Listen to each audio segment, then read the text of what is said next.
The Jack Welch Management Institute at Strayer University helps you go from, I know the way, to I've arrived with our top 10 ranked online MBA. Gain skills you can learn today and apply tomorrow. Get ready to go from make it happen to made it happen and keep striving. Visit strayer.edu/Jack Welch MBA to learn more. Strayer University is certified to operate in Virginia by Chev and has many campuses, including at 2121 15th Street North in Arlington, Virginia. This is a message from sponsor Intuit TurboTax. Taxes was getting frustrated by your forms. Now, Taxes is uploading your forms with a snap, and a TurboTax expert will do your taxes for you. One who's backed by the latest tech, which cross-checks millions of data points for absolute accuracy, all of which makes it easy for you to get the most money back, guaranteed. Get an expert now at TurboTax.com. Only available with TurboTax Live Full Service. See guaranteed details at TurboTax.com/guarantees. Hi, it's Dave here. This is my wife, Kathy. Hello. This is the Cinemile. It's the podcast where we walk home from the movies. Today is Valentine's Day. Happy Valentine's Day, Kathy. Happy Valentine's Day, Dave. And happy Valentine's Day to all our listeners, because you are our Valentines, we have decided. Is that creepy? Is it creepy? I don't remember Yes. making this decision. I just made it just now. Right. I've just decided you're all creepy. our Valentines. So here we are. Why does it only happen on Valentine's that they bring out, quote unquote, female movies? Yes. It's so stupid. You get one day a year in which the women can watch a movie. So stupid. And then the rest It's of like, the year. You can drag him to the cinema this night, ladies. Well, this is a classic counter-programming in the cinemas this weekend, because if you're a lady, you can go to Bridget Jones, or if you're a guy, you can go to Captain America with Harrison Ford and all the men. I feel like it's going to hit the heights of a Barbenheimer or a Glicked. I don't think it is. I don't think so either. But if it's not obvious from the title of this episode, we have decided. And what actually happened this week was I thought I'm going to be a good husband, and I know Kathy will be excited to see this film, and I booked dinner. We're on the way to dinner now, and I booked a 8:30 screening of Bridget Jones, and I was like, great, I'll surprise her now on the day. And then a few days ago, I heard her from the other room shout across to me, Dave, I'm just going to book us tickets to Bridget Jones on Friday. And I'm like, oh, God. Trampled all over my surprise. Oh, I'm so sorry that we book cinema tickets every week. I don't know how I didn't see this coming. Anyway, the funny thing is, I'm not excited to see it, but I'm not unexcited to see it. I've essentially had no reaction to it other than this week going, oh, we should go and see that. This is mad because, like, the original Bridget Jones, like the first two books anyway, I've read and really liked. I loved the original movie, and like I had forgotten that we'd seen the third movie, Bridget Jones's Baby. Mm-hmm. Like in my head I'm like, oh, I've skipped that one, I haven't seen it. No, we covered it on the podcast 9 years ago. It was like our 15th ever episode. I'd say it's terrible to listen back to. I wouldn't put myself through it, but not only that, that's the only Bridget Jones film I've ever seen. Oh, interesting. So you haven't seen the original, which is like a stone cold classic. No. I have a lot of love for that film. So yeah, I'm not excited about this, but I think I'm going to enjoy it. But like I had to Google the plot of the last film. That's how little I remember it, which I'm really surprised by. Yeah, and I'm my brain. Sorry, I'm not surprised by this at all. Have you met yourself? No, but it's a character. I sat on the couch for reference, everyone. I sat on the couch with Kathy last night, literally just listing off things that happened in the Bridget Jones Baby movie, and she was like, "No, don't remember any of this." And why do I remember? Why do I have to remember these things? But what's weird is I know the franchise, that. and I've read. Maybe it's because it's the first movie I saw, like where I hadn't read the book. I don't know. But anyway, do you remember she's a TV producer and they just copied? Well, she's always been a TV producer. The plot. Oh, okay. How would I know? Exactly. But anyway, look, I am excited to see it. Thank you so much, Dave, for surprising me with this. You're welcome. Surprise. It should be fun, I think. Yeah, and do you know what? There'll be a good buzz in the cinema, I'd say. I hope it's busy. Like, we'll go for dinner first, maybe have a glass of wine. Like, I feel like it's that kind of a night where it'd be a fun night out at the cinema. I'm up for it. Yeah. And you know what? I don't give two F's that I'm missing Captain America Brave New World, because I don't care about that either. Well, I'm not excited by anything at the cinema anymore. Not bothered by that either. Like, we'll definitely see it. Yeah, but I feel towards that exactly as you just described your feelings towards Bridget Jones. I'm not excited. I don't care, but I will go see it. Yeah, and I'm sure we'll enjoy it. But like the problem for Captain America, I think, is not that this is a Captain America review, is they made that whole TV series about it.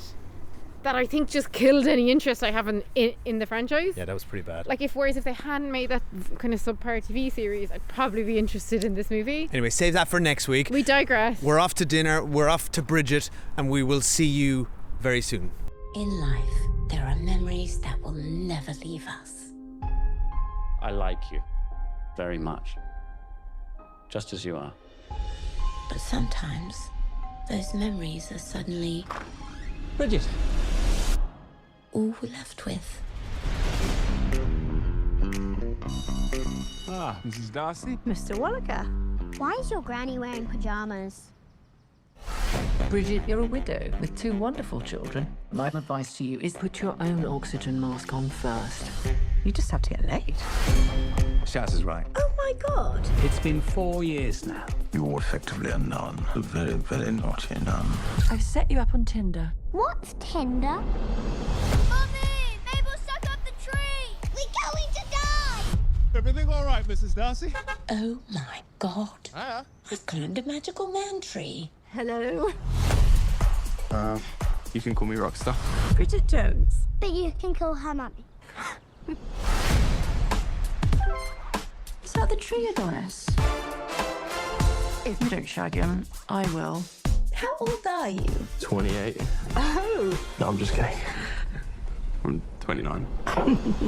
Okay, we're back. We have seen Bridget Jones Mad About the Boy. If it's your first time here at the Cinemile, we will not spoil Bridget Jones Mad About the Boy until we get to Spoiler Street, which is on our way home. Kathy, what do you think of that movie? I loved it.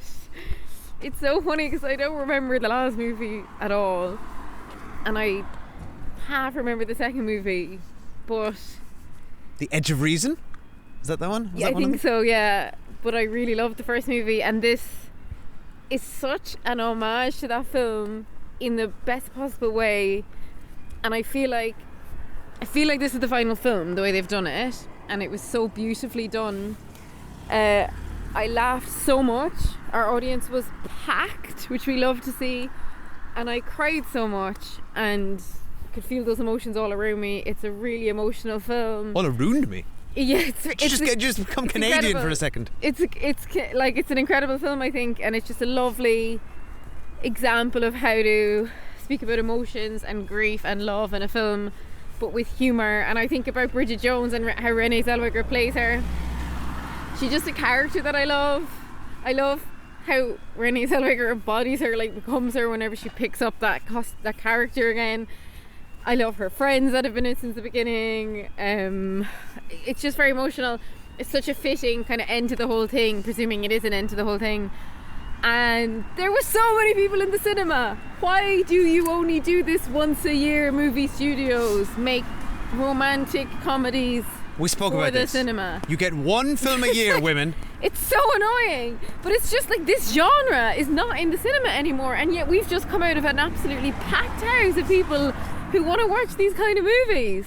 So annoying. I know, right? Anyway, I had, I'm literally like have mascara running down my face from how much I cried during that film. Absolutely loved it, Dave. The only movies that go to cinemas anymore are giant, like, blockbusters that couldn't possibly make their money back, or tiny, low-budget horror films that make 50 times their budget back. This is the most emotional I've been in the cinema in a long time, honestly. Dave, tell us what you thought about this movie. I thought it was excellent. I was really impressed with this movie, surprised by it, because it wasn't on my... I don't know, I just... That's not on my radar at all. But I wasn't expecting it to be good, I guess, or I wasn't particularly... I don't know, I didn't hold it in high esteem. I seem to remember the third one being pretty good, but I certainly wasn't that impressed by it. But this movie, I think I agree with everything you say.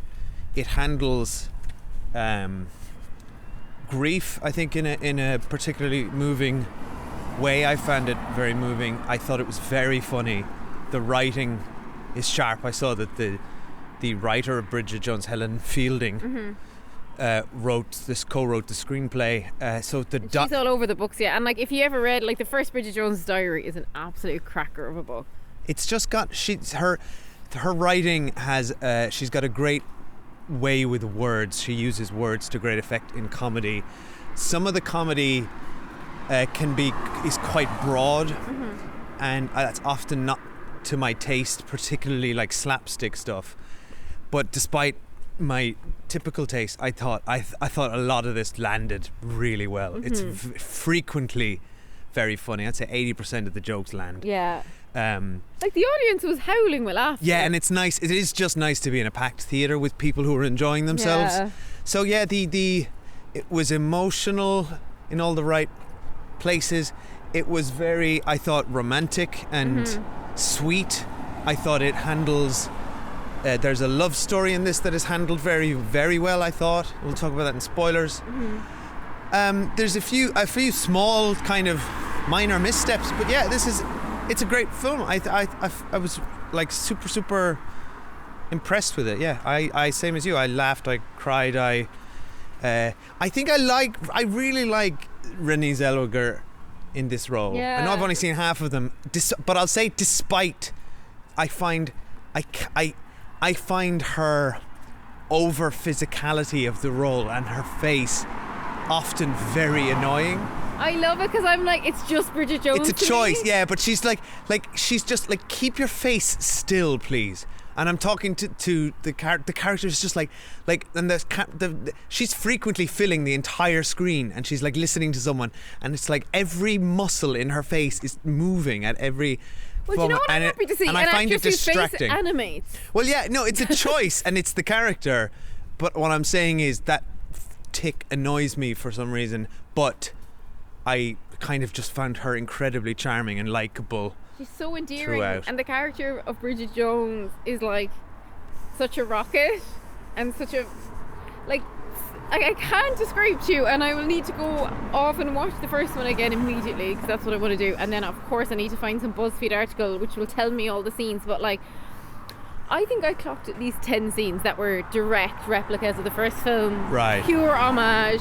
Like dinner party scene, her in her pajamas dancing around, her pulling the knickers out. Like some of them we saw at the end again because they kind of did us a lovely montage of the 4 films that we sat through the whole thing. But in a nice way, like, and then the kind of central story with the 2 different guys really in some ways mirrors parts of the first film, but we'll get into that in spoilers. And it's really hard for a film to be respectful and like, I keep using the word homage, but it's the only word I can think to use, pay homage to its first in the first movie without being really boring and just showing us the same stuff again because they lack originality. But this film's doing it in a new way and a tasteful way and in an endearing way, and that is almost impossible to do. So that's why I'm so impressed by it. I think it's like a full circle for the story and the character. Well, it is. We've spoken a lot in the past about legacy sequels, right? Yeah. And this is one of those. However, and I was thinking this throughout it, firstly, I had a different experience to you watching this legacy sequel because I haven't seen any of the originals, so there is no. So the homages just were nothing to me. I didn't spot any of them, so I was just able to enjoy this film on its merits alone. And I gotta say, to its credit, nothing. I think I could. You can usually spot when something is just taking a left field turn to directly reference something and it feels out of place. So nothing felt out of place in this movie to me. It was all incredibly organic. So it didn't feel like homages for the sake of homages. They were blended nicely into the movie. You're not like, oh, this is shoehorned in. Yeah, you just know. There were a few things I felt like I'm supposed to have some context here and I don't have it. But it didn't matter, yeah. No, but it didn't matter. And the other thing that I appreciated is that a lot of legacy sequels do a thing where they're like, the old people come in and hand off to a new cast and all this. But like, this just feels a bit like the sort of Richard Linklater Sunset trilogy. I don't think it's quite to that standard, but it's like, it feels like it in the sense that you've watched a character naturally age and progress through different stages of their life. And this film felt like a very honest representation of a character in a very different moment of their life, while also looking backwards a little bit. Follow through, like it's so like it's really fun when they show all the pictures and the videos at the end, and you're like, God, this has been going on like 3 decades, you know. I think I just watched the first two movies anyway through those pictures and clips in the credits. Exactly. So I've had it. I've got the whole quadrilogy now. Yeah, you have. It's so weird to me how I can't remember the last movie at all. I have to go back and watch that as well. I want to go back and read the books again. Yeah, I just have a great love for Bridget Jones that I'm feeling right now, and I'm so happy, and it was lovely to see the cinema full. And before we get to spoilers, I do want to shout out something that is incredibly hard to do, and this film did perfectly, is cast two absolutely brilliant kid actors to play children. Fair play to them. Yeah, they were so good. I felt like she was their mom. Yeah, that's such a lovely bond. They were really good actors. They were really sweet. Like, it felt like because being a parent, I'm never particularly interested in watching fiction about parenting. Like, I find it quite dull. Yeah. So I was a bit like, oh God, we're going to have to watch all this stuff with her and her kids.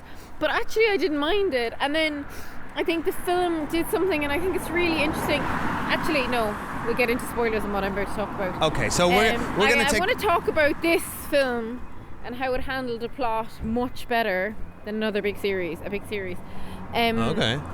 So we'll go to spoilers now, and before we get to spoilers, we wanted to shout out some of our new patrons who've joined us over on patreon.com/theCinemile, where we do monthly retro movie reviews and very frequent TV reviews, currently reviewing Severance every week. Dave. We're also watching Paradise on Disney Plus. We do monthly roundups of all the stuff we're watching. We do retro movie reviews. We've just done Little Shop of Horrors. We're going to be putting another public vote up soon. So if you want to get in there, make us watch something from the past, we'll watch it. Go to patreon.com. It can be Bridget Jones 1. I will accept that. / No, I just saw it. I saw 6 pictures from it, and I get the idea. But just like many of our new patrons do, we've got loads of new patrons recently. I'm going to shout out some of them here, and the rest of you will get shouted out in future episodes. So a big thank you to new patrons: Abby Matthews, AJ O'Neill, Gib, simply Gib, Nick Shuttlewood, Marcus Thorpe, hi Marcus, Mrs. Bond.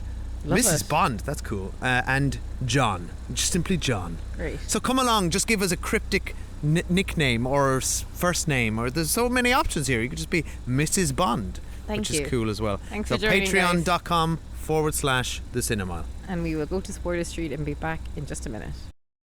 Ever go on a date so bad you need an everything shower? Luckily for you, Billy makes products for that. A loofah full of nourishing body wash can scrub off the cringe from that extremely awkward hug. A full body shave with Billy's award-winning razor will remind you what going smoothly actually feels like. And hydrating body lotion can delete dryness faster than you can delete the dating apps. You've got your reasons. Billy's got your routine. Shop in-store and at mybilly.com. Okay, so full spoilers now for Bridget Jones, Mad About the Boy, and I guess spoilers for all 4 films. So I think it was really heavily publicised when this book came out, which is one of the reasons I couldn't bring myself to read it, I remember. But Mr. Darcy, her husband, killing Colin Firth, dies. And I think, and this will be presumably based from the book, but I think how they handled it is so well in this film to firstly bring us in 4 years after it's happened. And it really made me think about Sex and the City's new show, and just like that, whereby we meet Carrie and Mr. Big happily married and all that, and then Mr. Big dies, and we watch it happening and we watch it unravel, which is a really important story to tell, but doesn't work in that series because we basically spent a whole season of television watching Carrie in the throes of grief, which is just, it didn't align with the series because around that plot they were still trying to do the funny sexy dating, as in very raw immediate grief. It was just tonally way off. Yeah. And I think this film hit the nail on the head to come in 4 years later. We still spend a really significant percentage of the film dealing with her grief, witnessing her grief, her children's grief, but because the character is in a kind of dual place in her life where she's obviously still grieving every day, but she's also time has passed for her. We're not there in the immediate aftermath. I just think it worked so well how they did it. At the very beginning, how they showed her and Colin Firth walking together, and then he just kind of fades away, and when he came in to sing to the children, and I just thought they did it so beautifully. Oh, dude, that killed me. Yeah, it was just stunning, and like the scene with the son singing to him, and it's quite beautifully done with the way they had Colin Firth come in to kind of embody her memories in those moments. I found very it's got a real light touch to it, and is was very moving. Yeah, it was really moving, and like they, like Colin Firth and her are so iconic together that like I think it would have been awful not to see him in the film. Yeah. And I just think it was handled with such sensitivity and grace, and it's so interesting because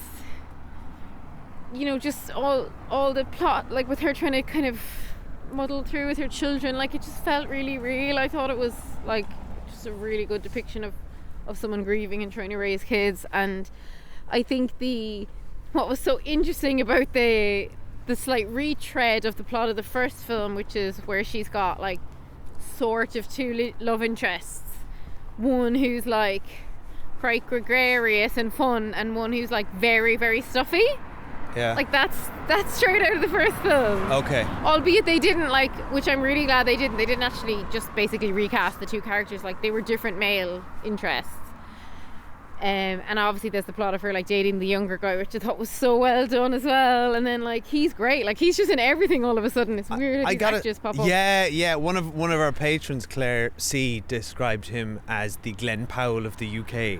He's just like, which I thought was very good. So he's Leo Whitall. He's just everything. He's everywhere. He was in the White Lotus. Now he's in some Apple TV Plus show called Prime Target. He's in the One Day on Netflix. Yeah. One Day series. There was something else. He's shown up everywhere. So fair play to him and his agent. He's so good. So I really enjoyed him. I thought they had lovely chemistry together, and I really liked that the relationship wasn't just like him being a cad and breaking her heart. Like he was a really nice guy. I gotta say, it was lovely. I thought it was the weakest part of the film. And the least interesting. By its nature, insubstantial because it's a summer fling. Correct, yeah, but exactly. But it's not. It certainly doesn't detract from the film. It's not bad. It's all well handled. Yeah. But it is just the least interesting part because we know they're not going to end up together as well. Well, so. Yeah, I know, but it's funny because it seems to be the title of the thing, and it seems to be the hook of the marketing. Yeah. When it's the thing with the least amount of substance to it, and he feels to me the character that was the thinnest.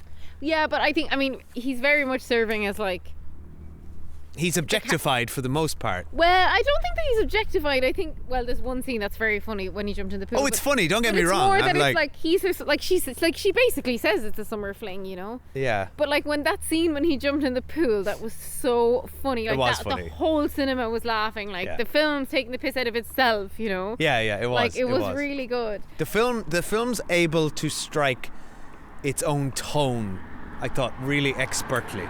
Yeah. Like it had a real good grasp. I didn't look at who the director was, but everyone is just so comfortable in their characers. Exactly. You've got Helen Fielding and Renee Zellweger, the executive producers. Like they know this character better than anyone. So the writers, the actors, you feel like everyone is just stepping into these shoes again, and you feel the assuredness of that. And I was just really impressed. Like it's got the rom is good, the calm is good. The emotion and the grief, as you say, deftly handled. And so it's a really great film, yeah. And obviously you didn't see the first one, but like the whole first movie is Colin Firth being like incredibly stuffy and rude and like offhand with her almost. Oh, I see. So they did just kind of do that again. They kind of like, and they end up in a kind of a sequence of events where they're put together in awkward situations, because I think they're parents or family friends, and they were retreading that a bit with Chidwell Ejiofor, but he's a different character, and that's what I'm glad to see. Like they're not trying to shoehorn, like they have the awkwardness, and then obviously I guess in the end she's got a certain type, which is like someone who's a bit I gotta say, uptight and a bit introverted and very clever, because obviously Mark was like this human rights lawyer, and your man is like scientist. Well, I gotta say, what I really liked about that plot, I thought that plot was really good, and I liked how it kind of progressed very naturally, even though it is a rom-com template, and you could see it from scene one where it was going to go. There, like. Exactly, but nonetheless, it ramped up nicely. I thought there were a few. I liked how they said they wrote in this kind of interesting central conflict between her dealing with her and her children's grief and spirituality and heaven, and him being this pragmatic scientist, and this interesting clash. And so that's kind of the theme that they run with, and it culminates in, I thought, some beautiful writing when he says to her in the typical rom-com moment of snowy street. But her and Mr. Darcy were in the snow at the end of the first movie. I see, okay, when right. he professed his love. So it was lovely. Like, honestly, I mean, at that point I was a puddle in my seat. I agree. So was I. I'm not detracting from it. I'm just saying these are stereotypical beats, and it's an homage. But like, it's fine. It's doing doing a template, and it did it it executed it really well. Yeah. And I just really like that whole writing. It was right on the right side of cheesy, but I believed it. Like the three Newton's three laws, the equal and opposite. You know, we are equal and opposite. Like that. That's like he summed up the whole thing. It was so nice, beautifully. And like, I think they do these like in the first movie where like she ends up like wearing like a sexy bunny costume kind of by accident to a party, and like she disgraces herself in front of like Mark Darcy. She's so embarrassed, and like they do kind of similar things here, but like with the condoms, and like that stuff just really makes me laugh because it's so her character, and like her character always really embarrasses herself. So like I have to say, the stuff with the lips, like the lips were so funny. Like that was laugh The lips out was loud. funny. The subtitles. Emma Thompson was very funny in this. I don't think she's been in. I don't remember her in them before. Hugh Grant just playing the same old character, but like no one does it better than him. Yeah. And then I love the friendship of her and her three best mates, and that again you kind of feel like, God, I'm watching just actually four friends at this point, you know, like you just have that nice kind of warm fuzzy. And then there was a bit at the end where I think someone paid homage to the famous line where Colin Firth said, "I like you just as you are," because I'm pretty sure right at the end someone was saying to Bridget's mom, "Oh, you should change your hair," and then her boyfriend says, Chidwell Ejiofor says, "I like you just as you are," or something, and I thought, that was a little I think you're right, nod to Mr. Darcy. Honestly, and then the little boy at the end is wearing like a Christmas jumper like his dad used to wear. There's a scene in the New Year's Eve party where she walks in the music. It's exactly the same music and like walk from the first movie. Honestly, it was lovely. It's that kind of thing where I like roll my eyes and like tot when there's like maybe like a Star Wars movie that's referencing another Star Wars movie, but in this instance I couldn't be happier about it, so I'm acknowledging my own bias. Okay. Yeah, and I loved it. Well, but it's fine, because I'm saying I had no bias and I thought it was very good. Yeah. So it still works. Yeah, it's fine. Anyway, I'm delighted we went to see it. Your bias isn't overriding your common sense here. Yeah. It was nice to see though the whole cinema was busy because Bridget Jones was on, as was Captain America, as was Bring Them Down, which is which was in your top 5, right? So I love Bring Them Down. So everyone should try and go out and see that. I'd like to try and catch it as well. Yeah, we never did a review because I caught it at the Cork Film Festival and then just forgot to record an episode, and then obviously we only record them right after. Remind everyone what it's called. It's called Bring Them Down, and it stars it co-stars Barry Keoghan, which should be one of the reasons it's got a cinematic release here, I'd say. And it's really good, really great. And that guy from Girls and Wolfman. Christopher Abbott's the star. He's brilliant, and he's an American actor, and he speaks half Oscuelga, which means in Irish, in this film, and it's wildly impressive. So I do recommend Bring Them Down. Anyway, it was a lovely full cinema, and like there's nothing better than watching a comedy with the laughing audience, right? I agree. And oh my God, you could hear the sniffles, and like there was moments where you would have heard a pin drop because they were so sad, and you just heard the whole audience like yeah. Like when the little boy sang his song, oh God, it was amazing. Yeah, sweet. I mean, how wouldn't you fall in love with the teacher after he orchestrated that for you? Like anyway, thank you everyone for listening. We hope you enjoyed the movie. Let us know what you thought about it. Yes, thanks for listening. You can message us and tell us what you think about The Boy and Bridget Jones at The Cinemile on Instagram, Letterboxd, YouTube, Blue Sky, Where else? thecinema@gmail.com. Send us something in the post. And mainly send it to Dave and Kathy Ireland. Yeah, do yeah. It'll find us. And mainly come over to Patreon, where we've all the chats about all the TV shows we're watching. And speaking of White Lotus, we are just about to watch White Lotus season 3. Can't wait for it. And we'll be talking about it over on Patreon. Or you can email us. Don't forget email. It's like post, but it's digital. I already said the email address. Did you? Oh, okay, thanks. Let's go. thecinema@gmail.com. I'm saying it again. It's really going in there. Right. Oh, why not leave us a review? Tell them about how to do that. Why don't we leave them alone now? This is my review, Dave. No, they're my Valentines. I like you just as you are. And I want to spend Valentine's Day with all of my Valentines. I like you just as you are. Thank you. Goodbye. Right. Go to your podcatcher of choice and write. I like the Cinemile just as they are. No 5 stars. Okay. Bye. Because you're my Valentine. Bye. Bridget Jones, it's time to live. Uncle Daniel! Miniature Darcy, what's the news? Where are the ladies with the big... Hair. Well, they couldn't make it, I'm afraid. They're washing their hair. All 3? Well, they wash each other's, you see.